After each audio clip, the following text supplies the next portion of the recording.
So Elizabeth, welcome. Thank you very much indeed for joining us today. The key reason I reached out to you and asked you to take part in this was because of an article you wrote in the MIT Review, I believe it was, but I think it was widely cited in lots of journals. In fact, I think the Financial Times actually wrote an article about your article, which so that's something. I didn't see that. Wow. Oh my goodness, I have to go check that out. Okay. So the article was entitled "Why VC Doesn't Make the Stuff That We Need." Can you, in essence, provide some, our listeners and viewers with an idea of some of the central ideas behind what was quite a long article, I know? It was a long article. Actually, I think they said 3,000 words in the beginning, and then I wrote it at something like 6,000 words, and we ended up negotiating it down to about 4,500. The article really talks about first how venture capital works, because not all that many people understand the basics of the system, which is very much governed by what the limited partners want, right? Which is high returns in a pretty fast amount of time, usually about 10 years. So the article establishes that and then talks about how the industry has been very dominated, obviously by Silicon Valley. It was born, this part of the financial services industry was born in Silicon Valley, and it's very dominated by white men. And then the end of the article really talks about what does that mean, right? The combination of the speed and the demand for high profits combined with this sort of narrow world of the people who run it means that we aren't producing finance that helps a wide swath of innovations reach the market. It's ironic, though, that the MIT Review published the article, in that, MIT and Stanford and a relatively small number of Ivy League universities that run powerful MBA programs tend to spew out these entrepreneurs that ultimately then go to Kleiner Perkins or Sequoia and get funded. But your argument is that they tend to be white middle class men, and as a result, we're not seeing the creation of many startups by people from minority groups or indeed by women. And the data seems to prove that's the case. Is it that the VCs are kind of set against those groups, or is it that they just do things the way they've always done them? I think it's a combination. I think both narratives are true, right? I think venture capital is very much driven by your networks. And if you are a white man who graduated from one of the elite universities, then you know other white men who graduated from elite universities. So then the money just flows around in that circle, right? But I also think, and there's been plenty of articles documenting overt sexism and racism in centers of power all over the world, right? Silicon Valley and New York are not immune to that, unfortunately. But I want to say I give MIT Technology Review, the editor there, Gideon Litchfield, is great. The editor I worked with, Bobby, I actually can't remember his last name because I was always just talking to Bobby, also phenomenal. And it took some courage on their part to take a hard look at the VC business. But VCs, though, exist to produce return for their investment partners and essentially their shareholders, or the people who provide the funding in order to provide the funding. Do they not have a kind of duty to those people to ensure that they're investing where there's a potential maximum return? And also, that's my first question. But the second question is, there obviously are entrepreneurs being fed into the funnel that are being ultimately presented to the VCs, and it would appear that not enough minority groups or indeed women are going into the funnel that are engaging in entrepreneurial activity. Is that the case? Are both arguments valid? Let me start with the second one, because that's just not true. There's actually, in the US, the fastest growing groups of entrepreneurs are women of color. That's the #1 fastest growing group of entrepreneurs. So they're out there. They're just not in the circles of people that get introduced to the venture capitalists.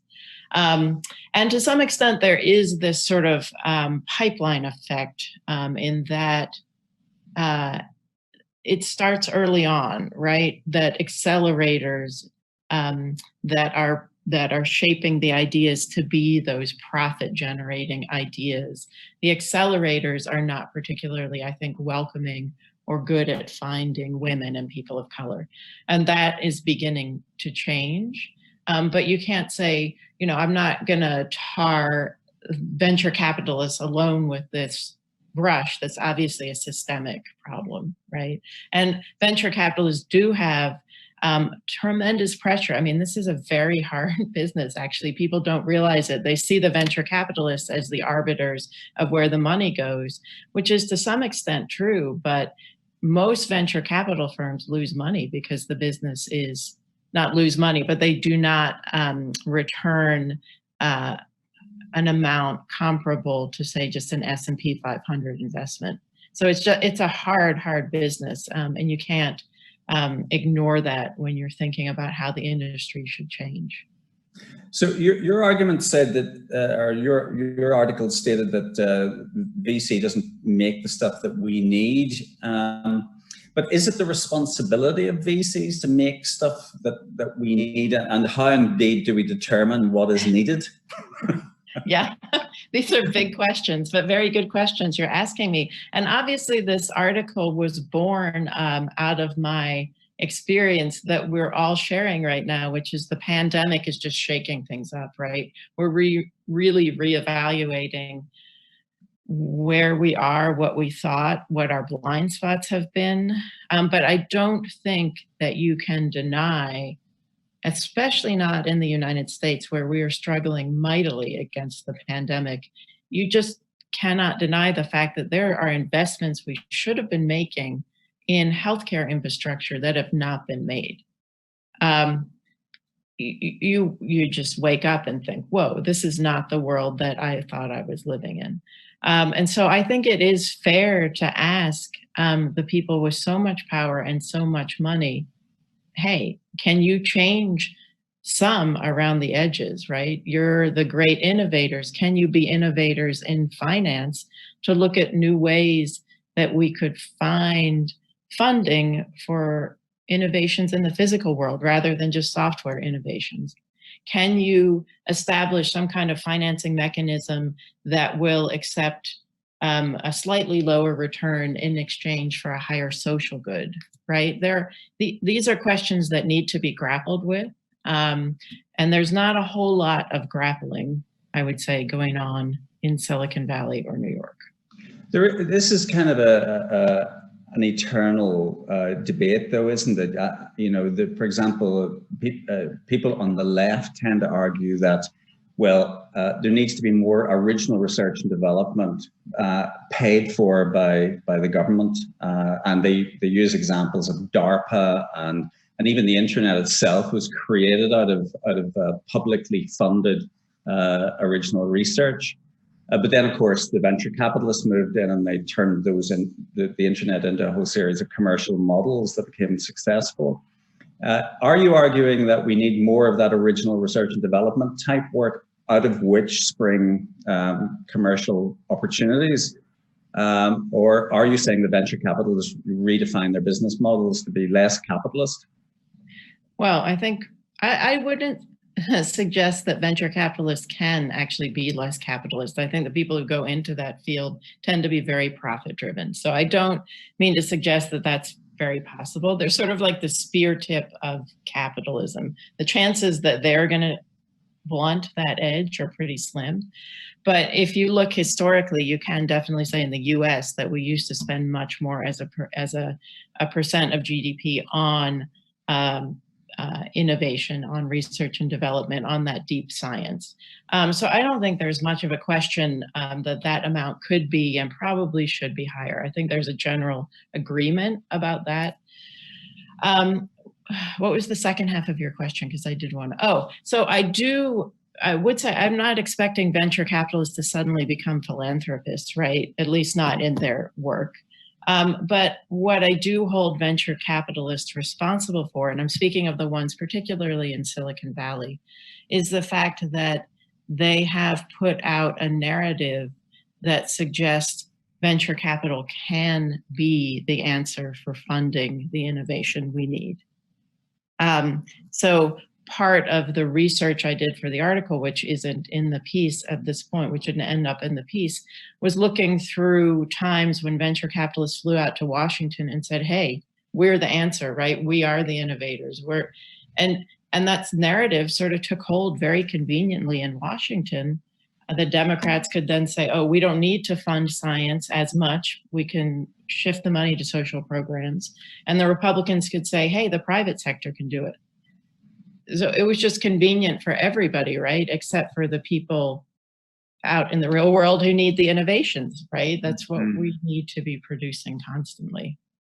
Yeah, but if you take, for example, the Bill and Melinda Gates Foundation, for example, Bill Gates derived his money from capitalism and bootstrapping. In fact, ironically, he didn't get venture capital. He bootstrapped his own company and had confidence that it was going to produce a huge financial return. But of course, he's then plowed all of that money back into philanthropy. There's a debate, of course, as to whether that's an appropriate use of funding, because, for example, there was a big debate doing the rounds in social media yesterday where Bill Gates was interviewed and admitted that while the US taxpayer is paying for original research and development work about the creation of a vaccine, the pharmaceutical companies are still going to be making a margin on the production of each vaccine shot. So, it's clear that there is no sort of easy solution, because ultimately companies want to make money. If it's a capitalist system, companies will want to make a return, even if the R&D is paid for by the taxpayer. So what's the solution? Well, you're asking me for a solution to a very big and very old problem. But I would say one of the issues we've got now in our culture is oversimplifying and ignoring the idea that there are nuances, right? Nobody's saying this is an either or. Are venture capitalists going to become philanthropists? No. Are philanthropists innovative and aggressive and sharp enough to get the innovation done that we need? Probably not. So what's in the middle there, right? Are there some venture capitalists that can come up with a new way? Are there some philanthropists that can spend less time maybe on like the sexy, high profile drug discoveries and more time doing the rooted work that we need to do in, say, a diagnostic system or distribution system for the vaccine, right? I think this is just a time where a lot of people across the capitalist system need to be thinking about what changes they make that may be not huge, but some change, right? You don't have to redo the entire structure. Maybe you just need to reorient it. This is what I argue. Yeah. And what is there a bipartisan position vis-a-vis the venture capital industry, or is there does the Democratic Party believe, for example, that there should be much more social enterprise? To what extent are these debates happening in the political circles in the States? Oh, the political system in the United States is somewhat of a mess at the moment. The idea that it could be having a nuanced debate is hard to even conceive of. So I have to say no. I mean, right now, this is just a matter of, pouring water on a lot of fires that are happening in the U.S. So I think there are a lot of people in the U.S. hoping and looking to the rest of the world for leadership, honestly. Okay. One of the people we interviewed separately prior to this conversation with you was an entrepreneur, Shell Mehta, who's created a gaming solution, but she's based in Denver, Colorado, and there's kind of an emerging tech community in Denver. She had a huge uphill struggle, to get her company funded, but she ended up getting it funded, and she's just closed her round. But she had to go to Silicon Valley, where we're still seeing a huge concentration of funds coming out of the valley, and regardless of the fact that we're seeing the development of these clusters, and often with clusters of female founders as well, particularly if there's universities creating lots of talent. We're still seeing the concentration of money in certain centers. New York for fintech and Silicon Valley for tech. Do you sense that that's changing? That we're seeing more clusters developing and more money going to where those clusters are? Yeah, I would take one issue with the way you asked the question, which is that Silicon Valley is the center of tech. I think Silicon Valley is the center of software, which is an important difference. And I think there are clusters of funding developing elsewhere in the United States that are focused on things like ag tech, or for instance, right now I'm speaking to you from Bentonville, Arkansas, which is because Walmart is here, a center of supply chain technology. There are other, Kansas City, for instance, ag tech, right? There are these centers developing. What they don't have are the good, I think, track records of funds being developed and funds succeeding. So there's a long way to go to develop the kind of early stage finance that rich network of early stage finance that Silicon Valley and New York enjoy. There are people working on it. My own startup publication, which is called Times of Entrepreneurship, is focused on the development of that kind of funding in the middle of the US. Mm-hmm. And what will the nature of that funding be? Will it be funding that specifically goes into non-software or other areas of tech, or specifically into those indigenous regions, if you like, of the US? I think that still remains to be seen. There are some proposals. There are a couple of important proposals in Washington. I scoffed at the idea there's real work being done in Washington, but maybe I was being too extreme. There are some proposals to innovation funding, more deep science funding to colleges and universities and research centers elsewhere in the US. There are also organizations like Schmidt Futures, just did a big report on the capital gap for deep tech, right? Which is that space in between the research and bringing innovations to market that are not necessarily software driven, but something else. Mm-hmm. So what will it look like? I don't know. I imagine that it does take the form of a fund. A holding company structure could be really useful. It could be that there's a new kind of impact venture that develops. It could also be that big companies develop venture financing arms that can afford to and are committed to taking a longer term view, because the time pressures are one reason that software has become so dominant in Silicon Valley. Yeah, in the United Kingdom, we have an organization called the British Business Bank, and it's bankrolled essentially by the UK government. I think they've had funding of certainly multiple billions, over 2 billion, I believe, to date.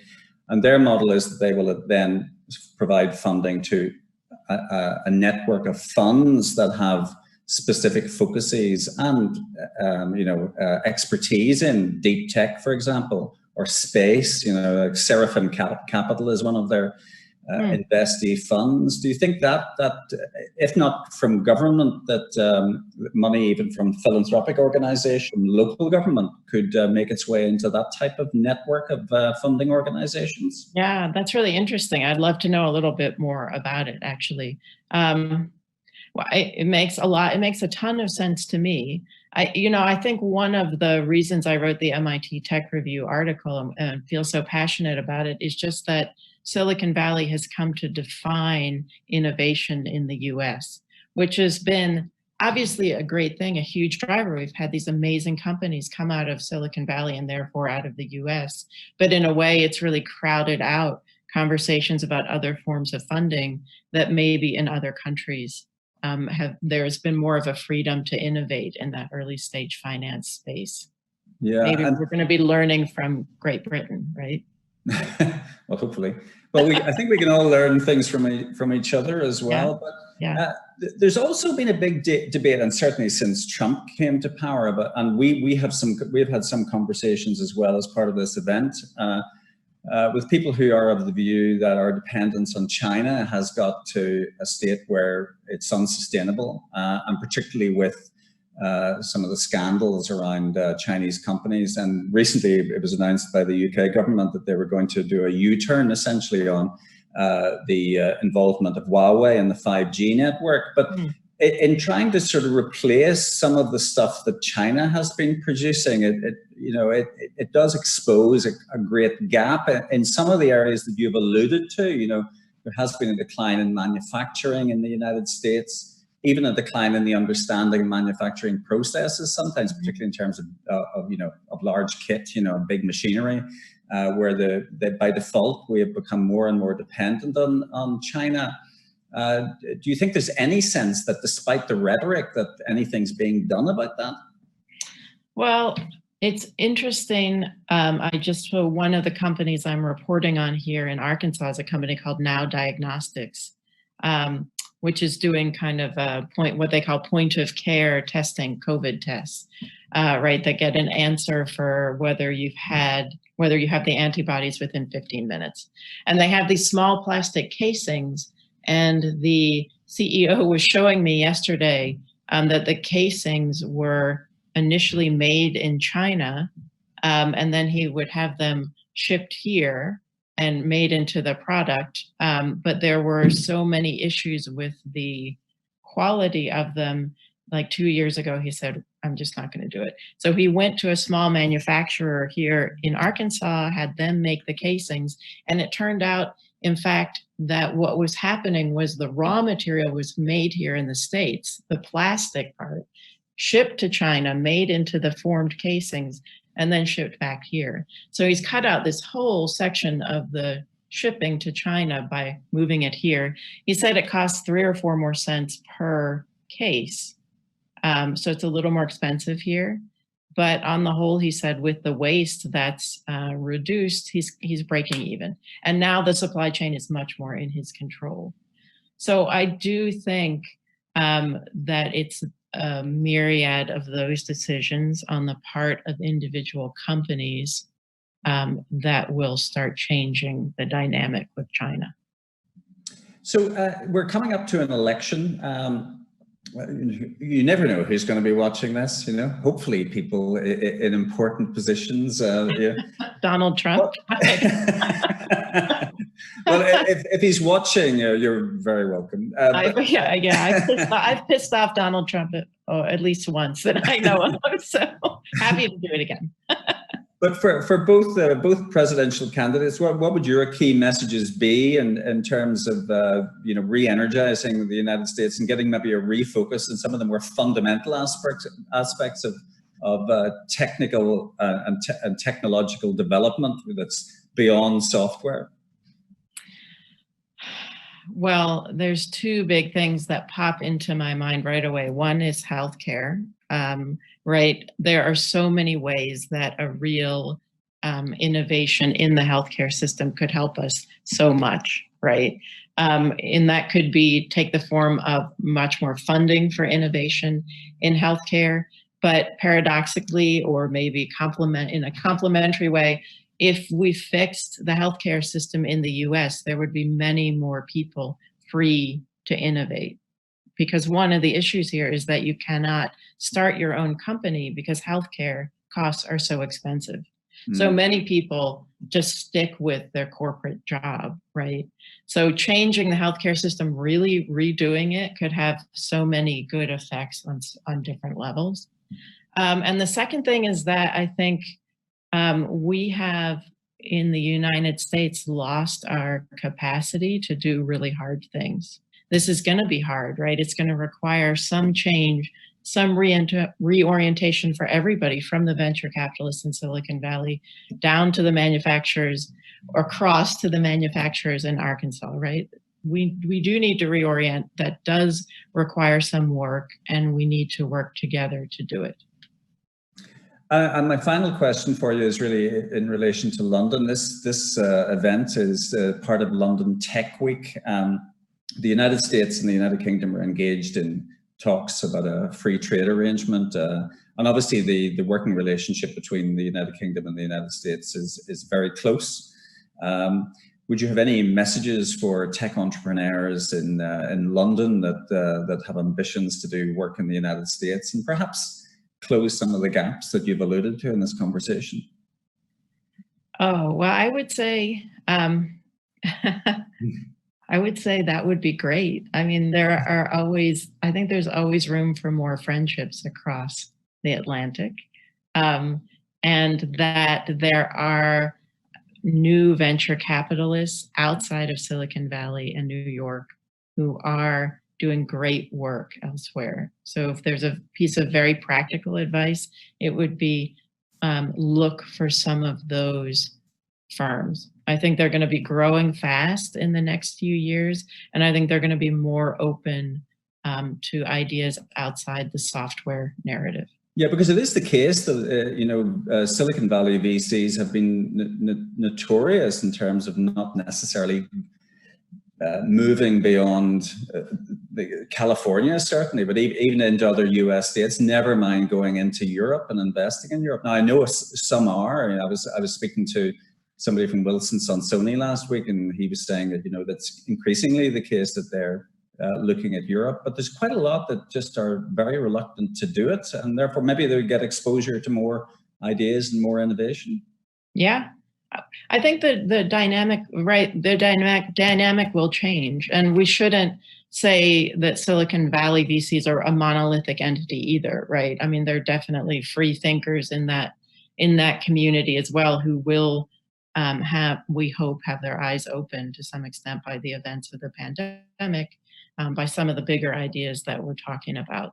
But there has been a huge reluctance. I mean, I think one venture capitalist once described it to me as well. We like to invest in places we can bike to. Right? I mean, okay, that leaves out a lot of the world. And there's just a lot of ideas that are born in other places out of the needs in other places, right? Absolutely. Well, listen, Elizabeth, I really appreciate your time. Thank you very much indeed for joining us. And I'll encourage people to read that article and many of the others that you have written. You are prolific. Yeah.